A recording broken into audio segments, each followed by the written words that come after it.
myizerere no mu gufasha abantu mu gusenga.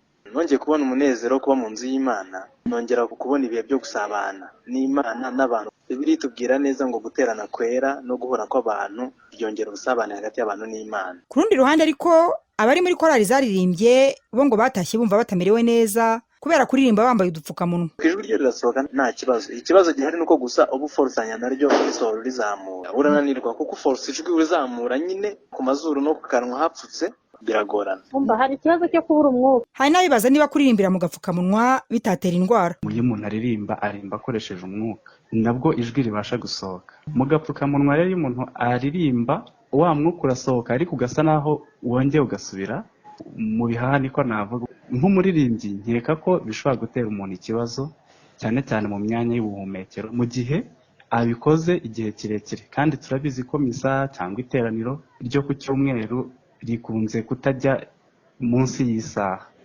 Igice umuririmbyi aririmbamo ni nk'iminota byibura itari munsi ya 30. Ugasanga rero umuntu aramutse abikoze uyu munsi n'ejo bundi cyangwa igihe kirekire bishobora kumutera ikibazo, niko dukeka nk'abaririmba. Muri rusange aba baririmbyi bagaragaje icyifuzo cy'uko igihe bagiye kuririmba bakwemererwa kujya bahagarara mu buryo bahana intera ihagije ariko ntibambara agapfukamunwa.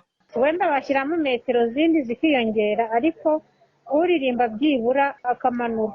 Sino hari abashobora kwitura hasi. Njye mbona 6 baba bari imbere bababohoye bakazajya batumanura mu gihe bari gufata mikrofone, byaba byiza. Hari n'abatekereza yuko ibi ngibi bitemewe.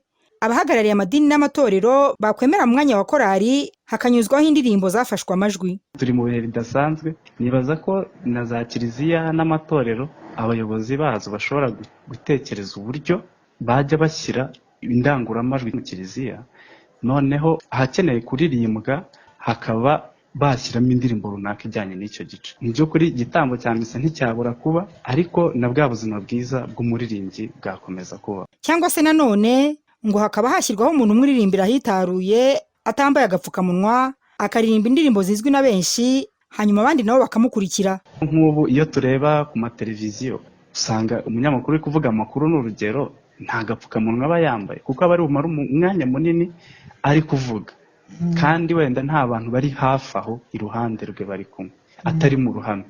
Uwo muntu rero mu kiliziya nawe aramutse ahawe wenda umwanya munini akaba ashobora kuririmba atambaye agapfukamunwa agafasha abandi bakristo bose kuzamuka, nibaza ko nabyo misa yaba kandi abantu bakaririmba. Ese koko kuririmba umuntu yambaye agapfukamunwa byagira ingaruka ku buzima?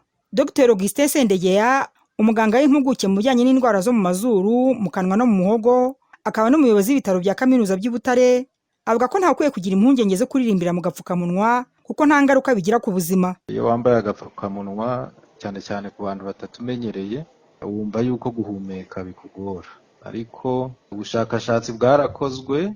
Iyo mvuga ubushakashatsi ntabwo ari ubwo mu Rwanda gusa, ndavuga ku isi, aho barebye abantu baririmba bari nko mu makorari akomeye ku isi ko baririmba bambaye agapfukamunwa niba hari ingaruka byagira cyane cyane ku myanya y'ubuhumekero cyangwa ku bihaha. Baje gusanga nta ngaruka bigira kuba umuntu yaririmba akambaye. Akaba ariyo mpamvu rero abantu nubwo biba yumva katamumereye neza ari ukubyihanganira, kuko impamvu abantu bakambara irakomeye cyane kurusha ibindi byose. Asobanura kandi ko iyo umuntu aririmba asohora umwuka mwinshi kandi mu gihe kinini, hanyuma amatembabuzi asohoka mu munwa we akagera kure cyane ugereranyije n'asohoka iyo umuntu akoroye. Ni nayo mpamvu ngo nubwo abaririmba baba bumva udupfukamunwa tutabamereye neza, ari ngombwa ko batwambara hagamijwe kwirinda icyorezo